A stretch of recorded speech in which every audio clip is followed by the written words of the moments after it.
అందరికీ నమస్కారం. నా పేరు ఇందు. నేను బ్రైట్ వర్టికల్లో ఉన్నాను. సో నాకు ఈ యోగా ಬಗ್ಗೆ అంత తెలియదు.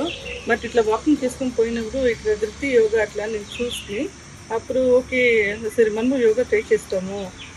సో ఇంత స్ట్రెస్ యాంగ్జైటీ సో ఉంటుంది అందరూ ఫ్యామిలీలను. సో నేనేం చేసి సరే ఇట్లా పోయినప్పుడు ఎంక్వైరీ చేస్తాము అట్లా అని వస్తుంది.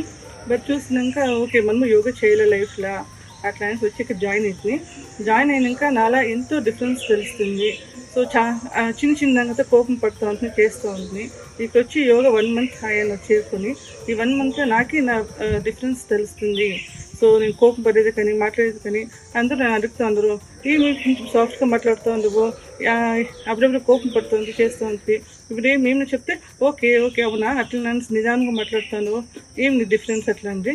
సో అప్పుడు నాకు తెలుసాయా సో యోగాకి వచ్చి చేరుకుంటే సో మెంటలీ ఫిజికలీ మనము ఫిట్గా ఉంటాము. సో అదే తరని మనము ఇంకను సో ఎవరు ఏమైనా చెప్తాను చూస్తే స్ట్రెస్ తీసుకునే లేదు, సో ఆరాంగా ఉంటాము తెలుసాయా.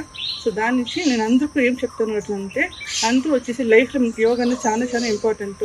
ఇట్లా డైలీ లైఫ్లో మనమందరం యోగా సో మన కోసం మన లైఫ్ స్టైల్ కోసం మనం 1/2 hour 1 hour స్పెండ్ చేసేదంటే తప్పే లేదు. సో అందరూ దయచేసి యోగా జాయిన్ కండా. సో దాంట్లో ప్రాణాయామం అంతా ఉంటుంది. సో మన లైఫ్ లాంగ్ ప్రాణాయామం నేర్చుకుంటే చాలా మంచిది. సో ఆ డాక్టర్ కావాల్సింది లేదు, అందరూ యోగా ప్రాక్టీస్ చేయండి. Thank you so much.